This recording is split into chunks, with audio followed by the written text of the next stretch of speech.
नमः शिवाय। प्रिय भक्तजनों, कैसे हैं आप सभी। मैं नीलम आप सभी का आपके अपने चैनल प्रभु भक्ति संगीत में हार्दिक स्वागत करती हूँ।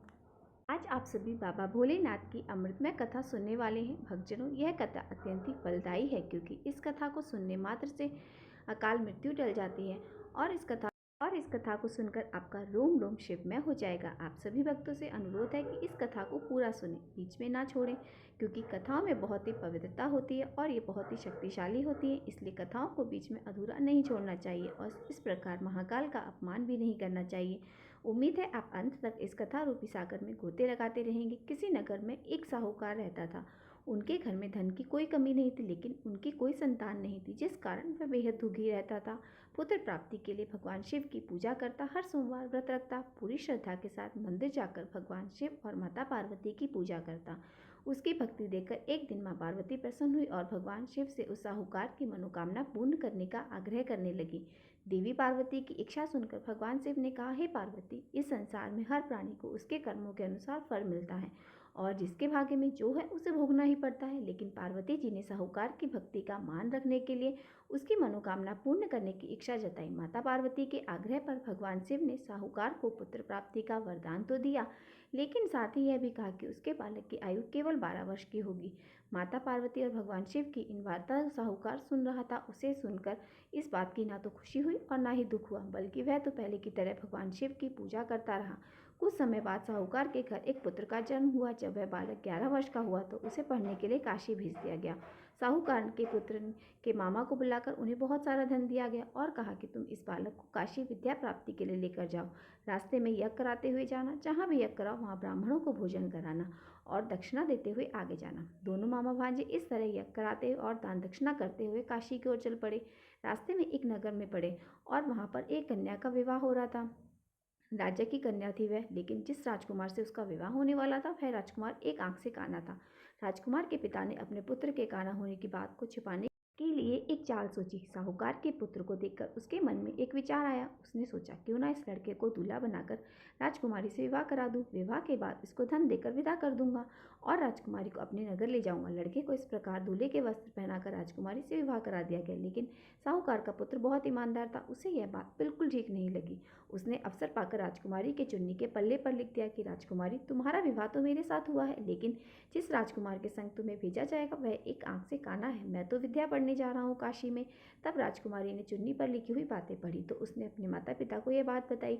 राजा ने बात जानकर अपनी पुत्री को विदा नहीं किया, जिससे बारात वापस चली गई। दूसरी ओर साहूकार का बेटा और उसके मामा काशी पहुंचे। जब वे काशी पहुंचे और वहां उन्होंने यज्ञ भी किया। जिस दिन लड़के की आयु 12 वर्ष की हुई उसी दिन यज्ञ रखा गया। लड़के ने अपने मामा से कहा कि आज मेरी तबीयत कुछ ठीक नहीं है। सुनकर मामा ने कहा, तुम अंदर जाकर सो जाओ। शिवजी के वरदानुसार उसके कुछ ही क्षणों में बालक के प्राण निकल गए। मृत भाग्य को देखकर उसके मामा ने विलाप करना शुरू कर दिया। संयोगवश उसी समय शिवजी और माता पार्वती उधर से जा रहे थे। पार्वती जी ने भगवान शिव से कहा, प्राणनाथ, मुझे इसके रोने का स्वर सहन नहीं हो रहा है, आप कृपया इस व्यक्ति के कष्ट को अवश्य दूर कीजिए। जब शिवजी मृत बालक के समीप गए तो वह बोले कि देवी, यह तो वही साहूकार का पुत्र है जिसने 12 वर्ष की आयु का वरदान मिला था। अब इसकी आयु पूरी हो चुकी है। सुनकर देवी पार्वती के मन में ममता जाग उठी। उन्होंने कहा कि महादेव, इस बालक को और आयु देने की कृपा कीजिए, नहीं तो इसके वियोग में इसके माता पिता भी तड़प तड़प कर मर जाएंगे। माता पार्वती के आग्रह पर भगवान शिव ने उस लड़के को जीवित होने का वरदान दे दिया।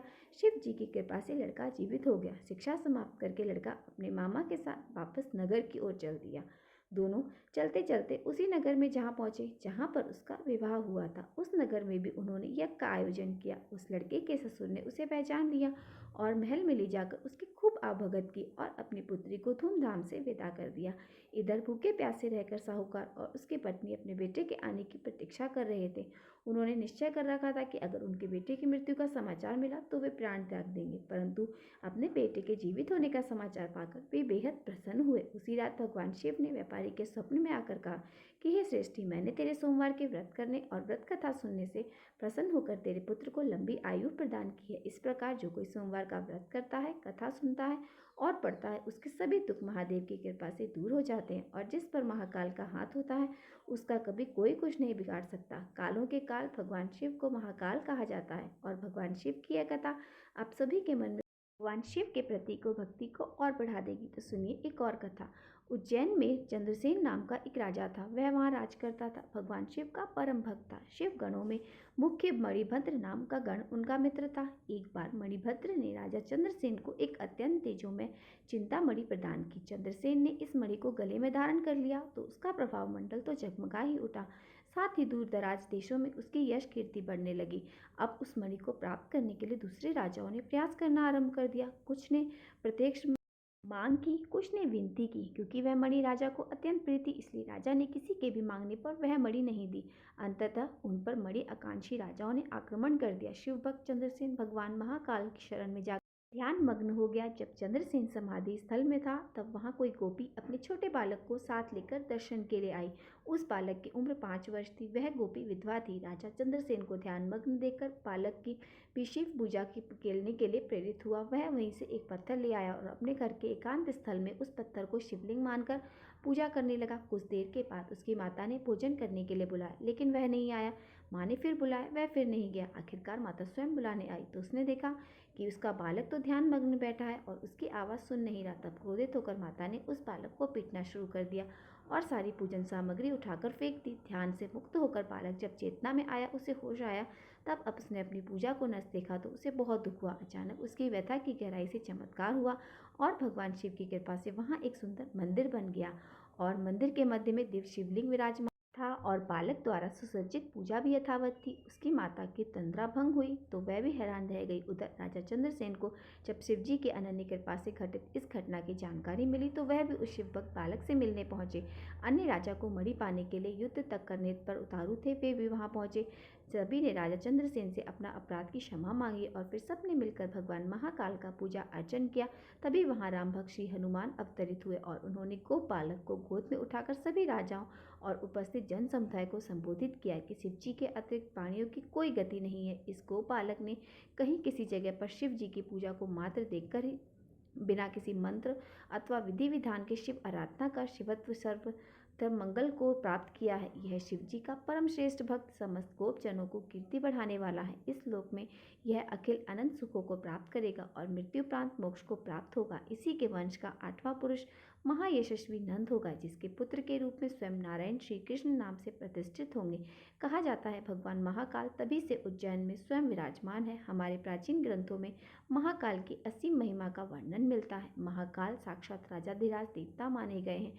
जो भक्त पूर्ण श्रद्धा भक्ति पूर्वक से सोमवार के दिन भगवान महाकाल के दर्शन करता है या इस कथा को सुनता अथवा पढ़ता है, महाकाल की कृपा से उनकी अकाल मृत्यु टल जाती है और उनके जीवन के सब दुख दूर हो जाते हैं और सभी मनोकामनाएं पूर्ण हो जाती हैं और अंत में ऐसे भक्त भगवान शिव के धाम को चले जाते हैं। भक्तजनों, यह थी आज की कथा। उम्मीद करती हूँ आप सभी को कथा पसंद आई हो। अगर कथा पसंद आई हो तो वीडियो को लाइक और मेरे साथ जुड़े रहने के लिए चैनल को सब्सक्राइब अवश्य कर लीजिए। तो मिलते हैं आपसे अगली वीडियो में। ओम नमः शिवाय।